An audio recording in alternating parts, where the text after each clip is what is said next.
Kim here from Briese Lawyers, and with me on the couch today I've got Rachael from Drayton Villas. How are you, Rachael? Good, thank you. How are you? I'm fantastic. So Rachael and I were just talking about the community aspect of Drayton Villas, and in particular the impact of COVID. So obviously Drayton Villas is very much about community and like-minded people coming together and being quite social. You have a rec room, is it? Mm-hmm. Yeah, your social room, which because of COVID, that had to get closed. Correct, yeah. So the whole community centre had to close through COVID, which meant none of our activities and things were able to be done anymore. So, yeah, wasn't very good. So, amongst the community and in business in general, we hear about businesses having to pivot and do things differently to be able to accommodate COVID. Mm-hmm. What have you done at Drayton Villas for your residents? Well, we because we weren't able to see the residents every day because normally they would come in and out of the community centre. One morning we sort of decided we'd get up and go around the whole village in the buggy and do a bit of a morning wave as it first started. And for the first couple of days we had a few people sort of come out, and then by the end of the week we had lots and lots of residents coming out to say good morning to us. So it sort of became this 9 a.m. daily wave that we started. And from there it sort of continued into doing all sorts of different days. So yeah, it really took off. There you go. So do you have a royal wave that you... Oh yes, of course. So going along like this. I would be. I'd, make it quite the... Yeah. Hello everybody, loyal citizens. We had a lot of fun. Yeah, I'm sure you did. So tell us about these days. What have you been doing? Well, one morning we sort of come around one of the corners and a bunch of residents were singing. So the first thing we sort of started, when we realised that everyone was enjoying that, we started a Music Mondays. So that was one thing. Then we started doing dress-ups. So we had Wacky Wednesdays. Oh, I love dress-ups. Yeah, that's one of my favourites. At first we thought, I don't know how everyone would take to it, but everyone absolutely loved it. I think one of the first ones we did was a pyjama day, actually. My favourite day of the year. We're doing it here this Friday. So Friday pyjama day. So that was a hoot. I rocked up in my cat pyjamas and my big teddy bear.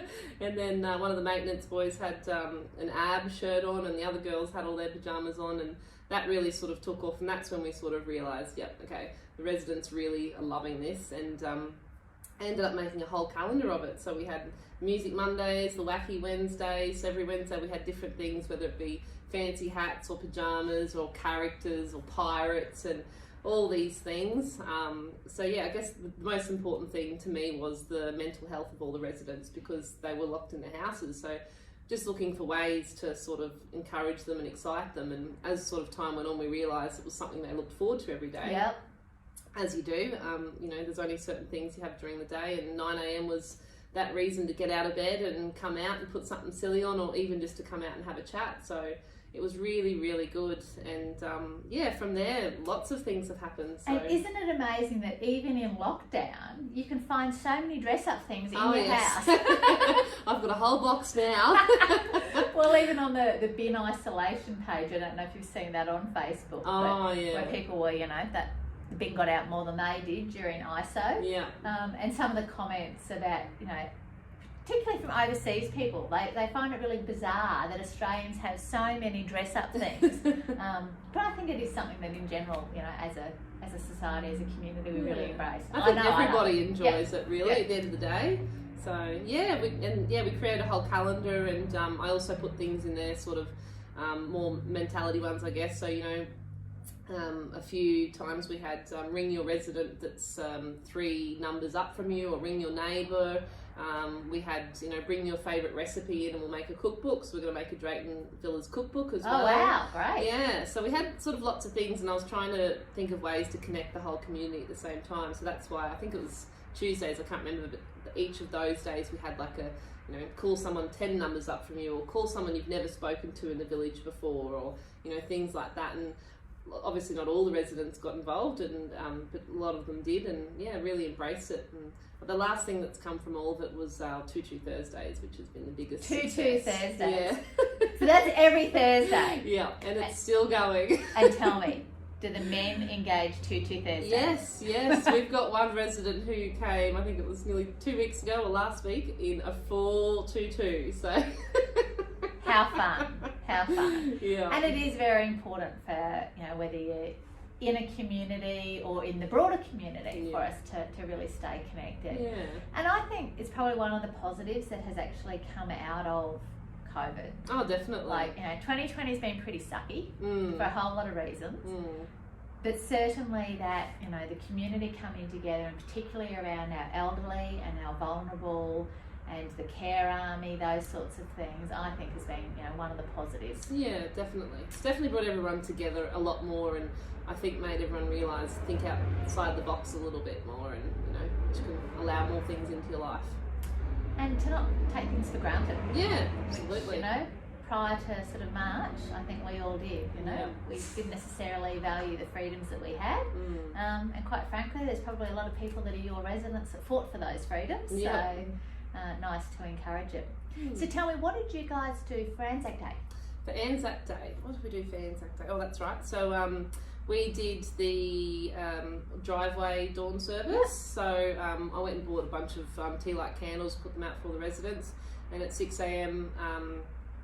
Two of the boys that work for us there, they put the music on the loudspeakers for the service, and all the residents came out and did their minute silence on their driveways and lit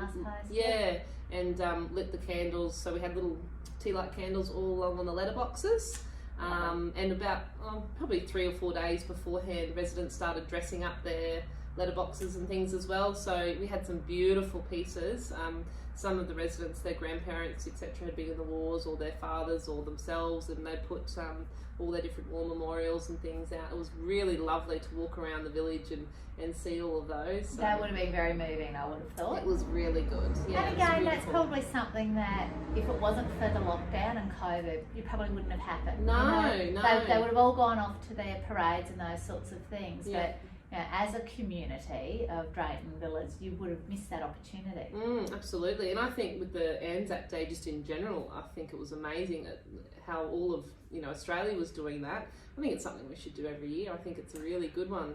And that was my view as well. Yes, it's wonderful to be able to return to the full services and the parades, but just to have, within your community, particularly if you've got young kids, it's much easier to all go to the end of the driveway and still remember and honour and share without necessarily having to bundle them up, travel, find a car park, walk 3 miles to and there's a lot of people that aren't able to do that, like the elderly as well. So it's it's a really creative way. That's when you're talking about things that come out of COVID that are positive. Yeah, that's something that I think is a massive positive, that everyone's realised, oh look, there's another way we can do something here that includes more people and people that can't normally do those things. So now tell me, how much has life returned to normal at the village? Reasonably. So in the last 3 weeks we've sort of opened up the community centre. We've still got a lot of protocols in place with social distancing. We're cleaning like crazy every day.